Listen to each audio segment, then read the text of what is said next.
You came from heaven to earth to show the way. From the earth to the cross, my debt to pay.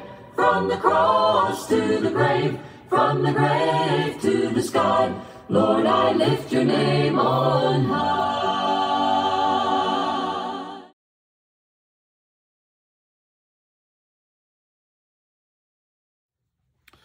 Proverbs chapter 25 and verse 11 tells us that a word fitly spoken is like apples of gold in a setting of silver. What's it talking about? Fruit in a silver container, a silver setting, a plate, a bowl. It's talking about a centerpiece sitting on a table. And I think it's telling us that healthy communication is the centerpiece of successful relationships. Our words need to fit the occasion. Thinking of centerpieces, a 4-year-old's birthday centerpiece would be different from a holiday gathering of adults. A Thanksgiving centerpiece would be different from one during the later holiday season.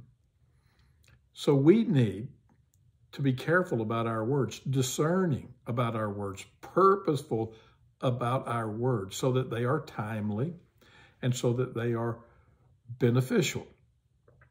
I think about maybe an interior decorator coming in and making sure that a centerpiece or decorations fit the decor, fit the color palette, fit the person or the occasion. And so we need to carefully assess our words. In fact, we could say we need to tailor our speech to the situation, to the conversation and the time and the purpose of what's going on. In the book of Ephesians chapter 4 and verse 29, I think it tells us how we can do this. The Apostle Paul says, "Let no corrupting talk come out of your mouths, but only such as is good." Good for what? Good for building up, as fits the occasion, that it may give grace to those who hear, as fits the occasion. Corrupting talk, negative, hurtful talk has no place in Christians' conversation. The dialogue of a disciple of Jesus Christ is marked by something more positive, more useful. So instead, we want to make sure it's good. Good means advantageous or beneficial.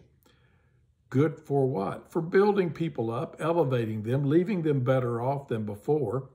And that means making sure the speech is suitable, making sure it is appropriate. So let's give some examples. Somebody is bereaved.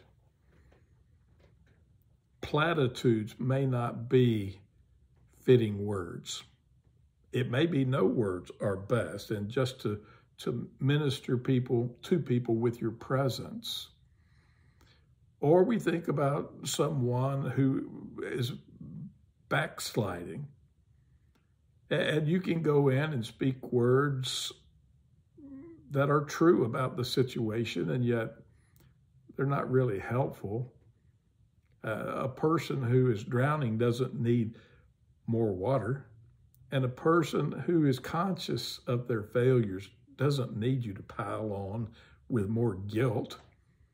So what do they need? They need not pressure, they need grace, not guilt.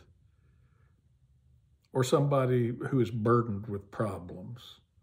If we come along and we give unsolicited advice, is that going to be helpful? Maybe what they need is empathy more than education, more than advice or instruction. So words can be true and not fit the occasion, not be appropriate. You know, in the book of 1 Peter, we read in chapter 3 and in verse 1, just such an occasion.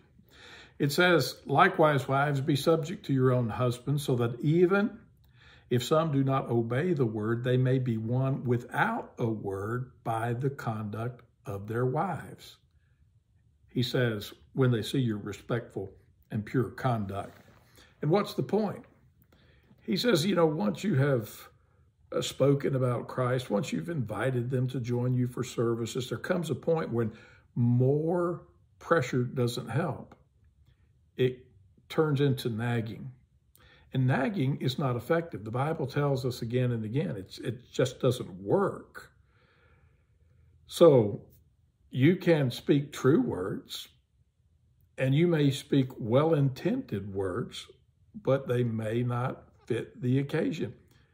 They don't have to be malicious to be inappropriate. And so we begin to look at our speech, and we see that we need to really be discerning whenever we're having conversations. They reveal something about our character, and we want to speak words that build up the church and build up and help the community and build up and help the character of the individual. So weigh your words. Weight Watchers used to be, they count points, I suppose, today. They used to weigh a lot of food before it goes into your mouth. And what we're seeing here is we need to weigh our words before they come out of our mouth. So we think about this idea of what gets measured gets done. We need to measure our words. We need to measure their effectiveness. Is this really the right thing to say? What we're talking about is applying the golden rule. Is this really what is needful? Is this what I would want if I was in that person's situation? What kind of words are fitting? True words. Yes, I think that's certainly essential. They need to be honest. But they also need to be hopeful words. That we impart hope, confidence about the future, being able to meet it. We need humble words where we are meek rather than arrogant. We need grateful words, expressing our appreciation for people and not just pointing out some failures that we see. And if our words are truthful and hopeful and humble and grateful, they're probably going to fit the occasion. And we could talk about others, forgiving words, wise words, patient words, encouraging words. Now, this is really important because in the book of James, we read in James chapter 1 and verse 26, if anyone thinks he is religious and does not bridle his tongue, but deceives his own heart, when you have uncontrolled speech,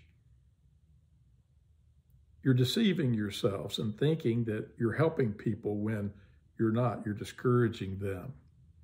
He says this person's religion is worthless. An unbridled tongue means that your religion is worthless.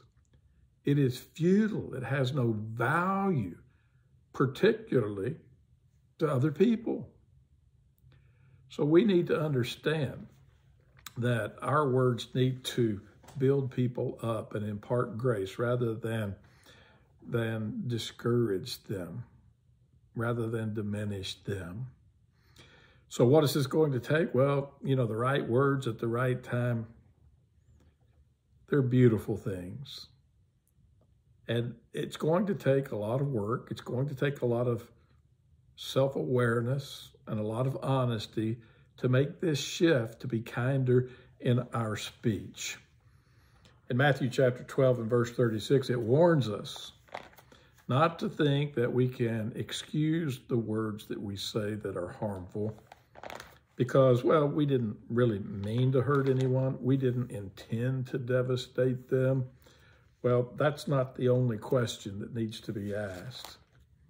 In Matthew chapter 12, we read in verse 36, I tell you, on the day of judgment, you will give account for every careless word People will give an account for every careless word that they speak. For by your words you will be justified, and by your words you will be condemned.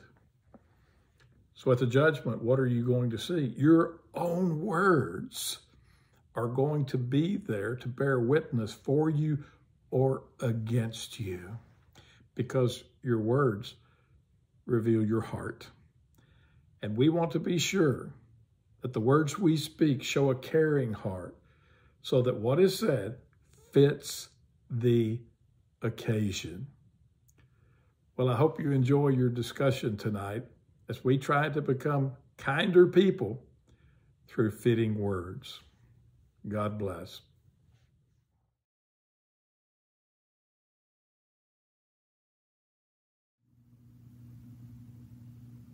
Lord, I lift your name on high. Lord, I love to sing your praises. I'm so glad you're in my life. I'm so glad you came to save us.